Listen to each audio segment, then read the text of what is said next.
Daphne Joy, 50 Cent's baby mother and ex of Diddy, releases a statement after this explicit tape got leaked to the internet that was filmed by Diddy of her and this male performer, and says that everybody plays the fool sometime, and I've been the biggest fool. I just wanted my man at the time to be happy and satisfied. I wanted to fulfill all his desires, even if that meant breaking my own boundaries. I deeply loved him, and I believed he loved me too. It's still so painful for me to process the harsh reality and truth of that relationship, but as time passes in my quiet moments, I realized that it was far from love. The recent leak was a tape I never consented to being filmed on. I was blackmailed by the person in that video and was threatened that if I didn't give him a lump sum of money, that they would leak it on the web. Almost gave into this demand, and once I didn't, this person eventually sold this tape to a giant media outlet. This media outlet called me one day and said they had the tape and asked if I had any comment before the release. It was the first time I ever fainted in my life. Once the media company understood that the tape they purchased was revenge porn and an extortion scheme, they backed off from broadcasting it. I know they are probably reading this and want to say thank you for doing the right thing, even though years later it's come back to haunt me again. It took me all day to find the courage to rewatch my abuse. Having to watch this tape was triggering and painful because only I knew the inner turmoil and pressures I felt in those moments. I was not and never in my right state of mind throughout the entirety of that relationship. Seeing myself so lost is excruciating. I just want to hold that girl in the room and get her out of there and tell her that that wasn't love and she didn't need to do this for love. My heart is breaking as I type this. I wish so many things were different, but I can't take back the hands of time. I can only continue to move forward slowly, learn to love and trust myself again. I want to love and protect myself so much that I'll never come across such a harmful environment again. This is the first time that I've ever felt a part of my own body and that my body belongs to me. I'm precious, I'm special, I'm worthy. This is a promise to hold true in my heart for the woman I am becoming and for the woman I once lost. Now, I know that 50 Cent doesn't believe any of this because he said that she's not a victim in this at all, and he feels like the LA court system, right, is going to have an issue with this. And I know that this became an issue for 50 Cent because this is the mother of one of his children. So now a lot of the issues that, like this documentary that 50 put out against Diddy, and some of these things are starting to make sense from his point of view, no matter how much he carries on. It seems like this did hit close to home. Who knows if he's already seen this tape already, but it seems like he was aware of some of this as it is. And not to say that his response is justified or this or that, but it does seem to be predictably expected, at least knowing how he behaves. But what do you guys think about this whole thing? Do you think Daphne is a victim in this situation? Do you think Diddy's an abuser, or do you think these are two consenting adults and they're just trying to save face as time goes on because this is just embarrassing? Either way, let me know in the comment section and follow me for more content like this. Hey, what's up? It's the Monster Man, man. This guy goes crazy and he details about Diddy and Daphne Joy's sex tape getting leaked. I don't believe that Diddy forced this girl to do all of this freaky shit that she's doing. She wanted to do this, man. That ninja got a basketball bat and he was smashing the shit out of this girl. So understand that Diddy was in the room. He was directing this shit. He got baby oil. He was telling them what to do. So understand that Diddy can't please this woman. So we get these guys with BBC so that they can please these girls. Diddy got a micro penis. This shit small like a Tootsie Roll. He got a 3-inch stump. So all of this shit that is going on, people are saying that Diddy was a good guy because he was giving his girlfriend sexual pleasure. He was making sure that they orgasm, they got to do all of the shit that they want to do. They were living their best life. So understand that a lot of people are saying that Daphne Joy is not innocent, Cassie is not innocent. All of these girls enjoyed the freak off. They wanted to do this shit.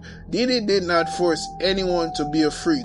I understand that Diddy liked these freak off, and when the guys come and bust on the girl's chest, Diddy rubbed the shit on his nipples. So Diddy was definitely a weird type of ninja.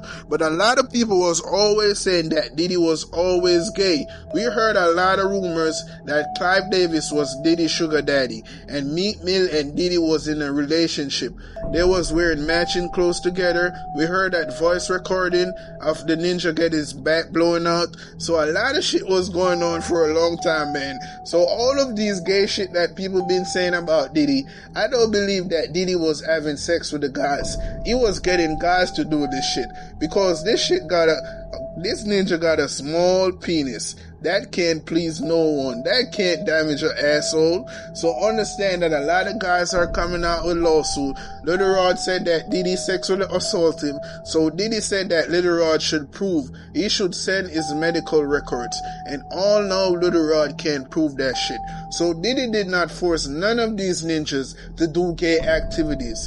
He did not blackmail any of you. You wanted to be stars. You wanted to get the best producer, the Grammy. So you continue to open your mouth and your asshole. And now you're complaining. Sometimes you go to bed, girls are in the bed. Next time you go to bed, Diddy's in the bed and your ass is sore. Man, these ninjas was on some weird timing. Diddy got 1,000 bottles of baby oil, 800 lube, 800 dildo, and he got ketamine in the baby oil. He got all tranquilizer in that shit. When Diddy rub that shit on you, it knock you the hell out. So Diddy was using that shit so that he can take advantage of people. So Diddy was a real manipulator.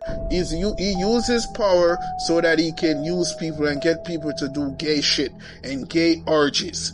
So all of these ninjas are gay to me. Stevie J, Little Rod, Meek Mill, all of these ninjas are just gay to me, man. They got a fetish for being with guys. Diddy always liked booty. Vanilla, chocolate, all different flavor. But it is what it is, man. It's the most of mine. Have a blessed day. I took it upon myself to read the entire 73-page new document of Diddy's lawsuit, and let me just go ahead and tell you. It's dressed up like somebody from a blog site wrote it. It's dressed up like it's full of tea and somebody just sat back and was writing it from a third party's perspective that was around kicking it with Diddy and his friends. I'll also go so far to say if you thought he was going to jail, you're absolutely wrong. This is a silver suit. He will not be going to jail. The person involved is looking for a payout, which is why they're not just naming Diddy. They're also naming Universal Music Groups, Love Records, which of course is under Diddy, another company, as well as Shalice Records, which is also under Diddy, and additional people within Diddy's staff and his surroundings. I'll just go ahead and tell you, the people name dropped in this document really have no reason to be in this document at all. Meek Mill, Justin Combs, Stevie J, and nobody else except for Cuba Gooding Jr. because Cuba Gooding Jr. was the only person that was actually accused of sexual assault aside from Diddy and Young Miami's cousin. The entire document is dressed up so erroneously, I don't even think he realizes his lawyer just basically said he's an accomplice to all the crimes he's accusing Diddy of. Young Miami's actual name is Carisha Brown, but she's listed in a legal document by her stage name. He states from September 2022 to November 2023 that he was working with and also permanently living with Diddy in all three of his residential locations on an implied work for hire to produce the Love album, where he ended up with 9 soundtracks that he claims he was not paid for. However, he was promised $250 million, a Grammy. He also was promised a home on Star Island worth $20 million and the promise of future projects to work on. But he only received $21,000 after he said he would settle for $50,000, and he still was trying to collect the additional $29,000. There was a lot of miscellaneous information in this lawsuit, including mentioning Cassie. I will say what it sounds like to me is not that Diddy is guilty or not guilty, but he went into a business contract with Diddy on the promise that he was going to get something that he believed Diddy could do because of Diddy brand and Diddy's name and Diddy's associations. And when Diddy didn't make good on the promise, he decided that he was going to oust telling Diddy's tea versus the crimes that were actually committed. Majority of the documents are filled with assumptions and beliefs, not something that he actually knows. Yes, I know he says he has videos, but within the last 24 hours, even the people he states are in the video are not proven to be in the video, as well as the underage girls he mentioned have come out to say that some of them are grown women. But he's not trying to send Diddy to jail, because if he was, the first couple times he was ever bounded to a crime, he would have went and told. And he didn't, because he was made to believe that he was going to be made whole on promises that Diddy gave him, and Diddy didn't make good on those promises. So we're here now.